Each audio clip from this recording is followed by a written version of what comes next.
എല്ലാവർക്കും പുതിയൊരു വീഡിയോയിലേക്ക് സ്വാഗതം. ഇന്ന് തയ്യാറാക്കാൻ പോകുന്നത് ചിക്കൻ കട്ട്ലേറ്റാണ്.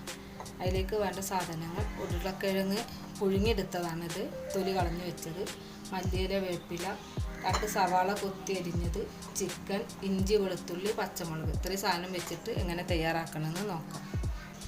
ആവശ്യത്തിന് വെളിച്ചെണ്ണ ഒഴിച്ച് കൊടുക്കുന്നുണ്ട്. അതിലേക്ക് അരിഞ്ഞു വെച്ച സവാള ഇട്ട് കൊടുക്കുക. ആവശ്യത്തിനുള്ള ഉപ്പിട്ട് കൊടുക്കുക.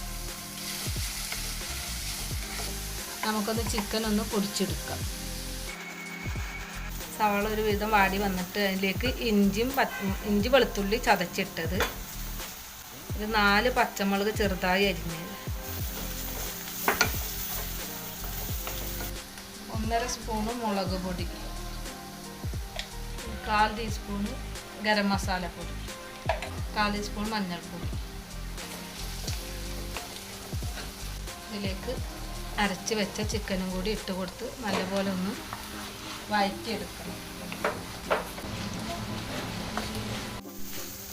നമ്മുടെ മസാല ഒക്കെ ഒന്ന് നല്ലപോലെ വെന്ത് വന്നിട്ടുണ്ട്. അതിലേക്ക് മല്ലിയിലും വേപ്പിലയും കൂടി അരിഞ്ഞ് വെച്ചത് ഇട്ട് കൊടുക്കണം. ചിക്കൻ്റെ മസാല നല്ലപോലെ റെഡിയാക്കിയിട്ടുണ്ട്. ഇനി നമുക്ക് കട്ട്ലേറ്റിന് വേണ്ട ഉരുളക്കിഴങ്ങ് പൊടിച്ചെടുക്കാം. കട്ട്ലേറ്റിനുള്ള ഉരുളക്കിഴങ്ങൊക്കെ നല്ലപോലെ പൊടിച്ചെടുക്കുക. ഉരുളക്കിഴങ്ങൊക്കെ നല്ലപോലെ പൊടിച്ച് വെച്ചിട്ടുണ്ട്. അതിലേക്ക് കൂട്ടി വെച്ച ചിക്കൻ്റെ പൊടി ഇട്ട് കൊടുക്കുക.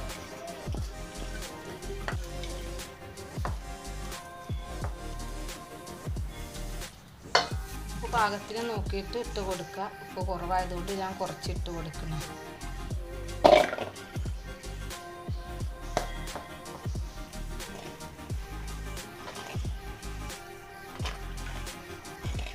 മൈദപ്പൊടി വെള്ളം ഒഴിച്ചിട്ട് ഇങ്ങനെ കലക്കിയെടുക്കണം. കട്ട്ലേറ്റ് അതിനകത്ത് മുക്കിയെടുക്കാനുള്ളതാണ്.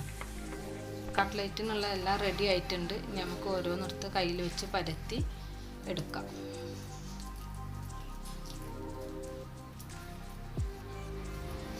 മൈദപ്പൊടി കലക്കി വെച്ചതാണ്, അതിലിട്ടൊന്ന് മുക്കിയെടുത്ത്, റസ്ക് പൊടിയാണ്, റസ്ക് പൊടിയിലിട്ട് എടുക്കാം.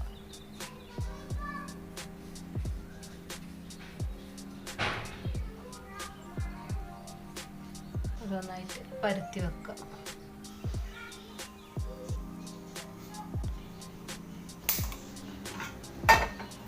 കട്ട്ലേറ്റ് പൊരിക്കാനായിട്ട് കുറച്ച് വെളിച്ചെണ്ണ ഒഴിച്ചു കൊടുത്ത് എണ്ണ നല്ലപോലെ തിളച്ച് വന്നിട്ടുണ്ട്. ഇനി ഓരോ കട്ട്ലേറ്റ് നമുക്കിട്ട് കോരിയെടുക്കാം. ഓരോന്നിട്ട് പൊരിച്ച് കോരിയെടുക്കാം. ഒരു ഭാഗം നമുക്ക് മറിച്ചിട്ട് കൊടുക്കാം.